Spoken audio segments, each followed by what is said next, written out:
Want to hear a story about the alchemy of intention? I adjusted my mother's moonstone locket, a relic of her brief reign as the Argent Salon's most celebrated matchmaker, and surveyed the ballroom with practiced disdain.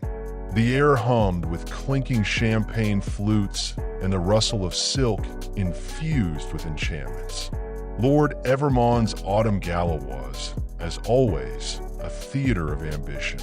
Here, bloodlines were portfolios, courtship was alchemy, and I, Lady Alestria of House Vera, was its reluctant chemist.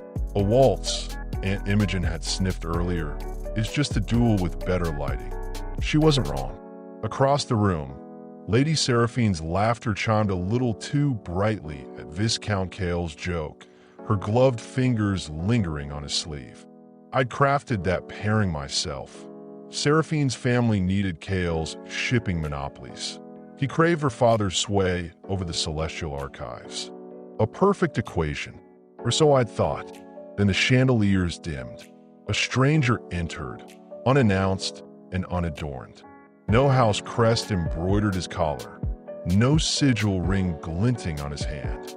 His coat was the gray of unpolished pewter, his boots scuffed.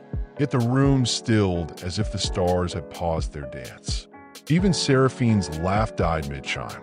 An upstart, I muttered to my cousin Lysander, who was already squinting through his truth-seeing monocle. Or a creditor. Neither, Lysander breathed. Look properly. I did and bit my lip. Around the man's shadow pooled a faint, iridescent shimmer, like oil on water. A soul mark, rare and raw. Only those touched by the divine lexicon. The primordial laws binding desire to destiny bore such stains. My mother's locket chilled against my throat. He approached me. Of course he did. You rearranged them like chess pieces, he said, nodding at Seraphine and Kale. His voice was low, whether by roads I couldn't name.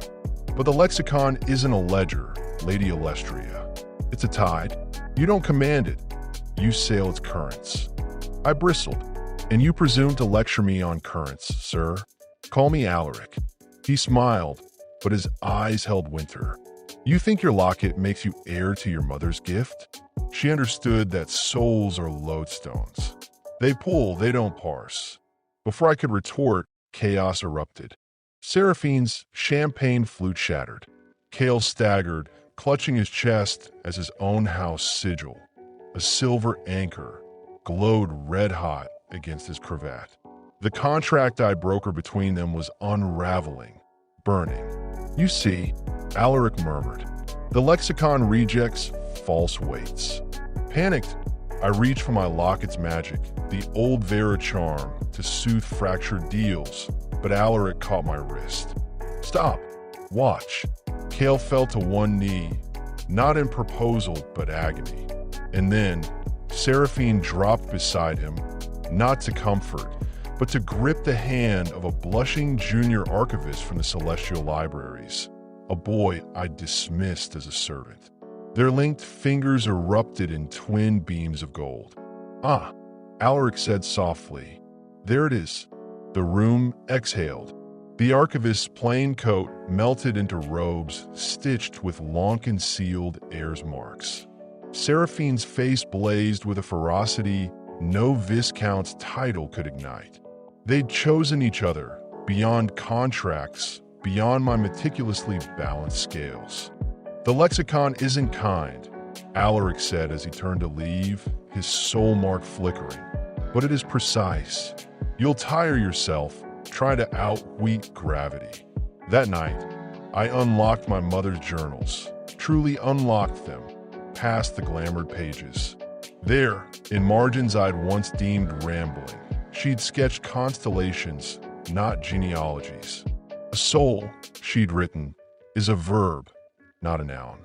It does not have matches, it becomes them. I snapped the locket shut.